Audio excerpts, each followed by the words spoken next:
سعود الغانم. I was about 25.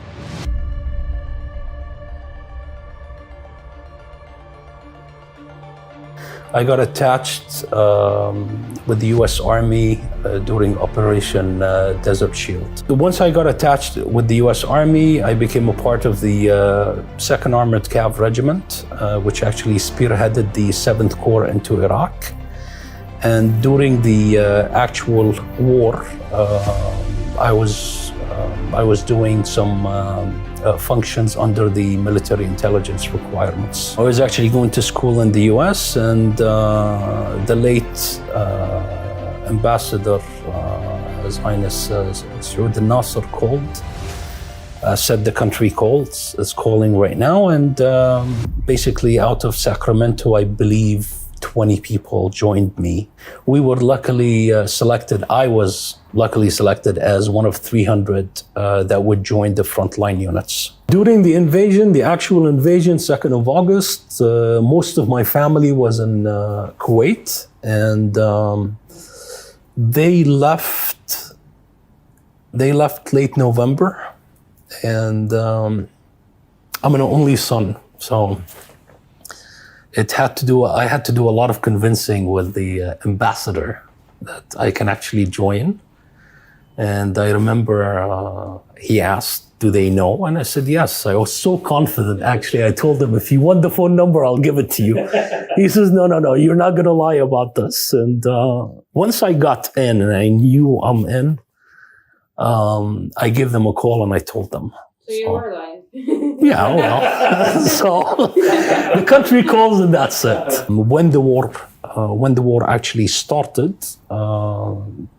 alhamdulillah, I think very proud again, the 2nd ACR was the first unit from any army to cross the borders into Iraq. 4 days later, we were, I want to say, 100 plus kilometers from Basra.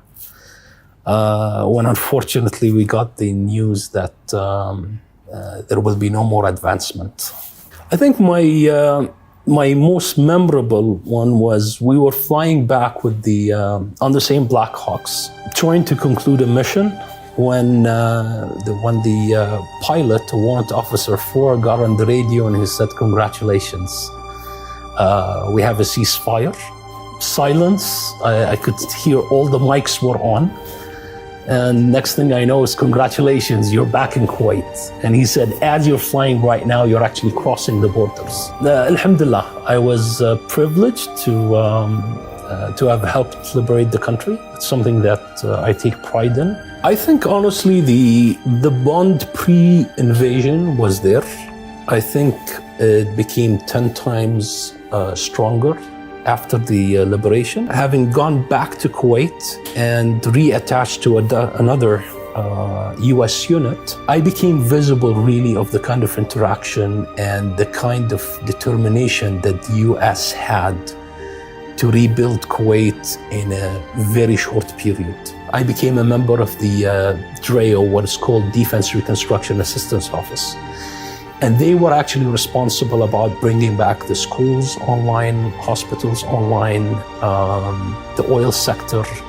One of the memorable moments that I had was when my 2-star general, Major General Patrick J. Kelly, decided that he wanted to go see an orphanage close to Dawar al-Adham. And we got in, there was no power. It was beginning of the summer. And please imagine the scenario. You're walking with about 40 officers, kids that have just left a month and a half, 2 months ago. They left the memories of the invasion. All of us wearing military uniforms. And I remember walking in and one of the kids just freaked out when he saw the weapons. And eventually General Kelly came in and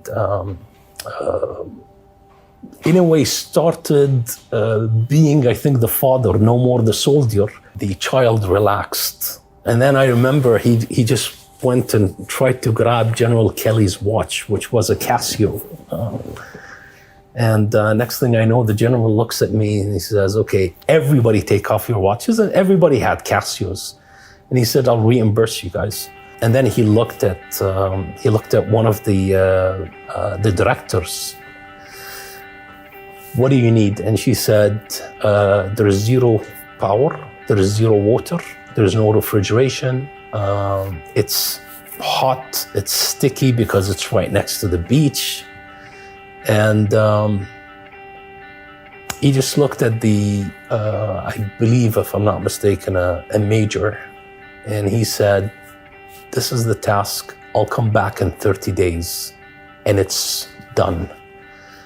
And the major looked at him and basically told him it's impossible. He says, no. There's nothing impossible. Forget anything about submitting approvals.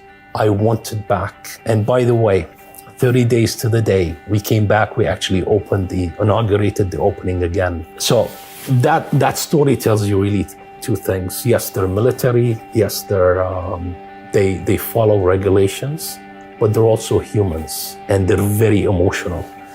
And that's the kind of interaction that I want to still keep in my mind. I don't think any advice that can be given will be listened to by any generation for a simple reason. Every generation thinks they're better than the previous one. Just look outside the box, leave Kuwait and look everywhere else. We're living in a heaven. And unfortunately, people do not understand that until that heaven is removed. I was lucky because that heaven was removed on the 2nd of August, and I was lucky to be a part of a team that brought it back. You don't know what the future holds. Only message, it's an Arabic proverb. This is the only message I'm going to say.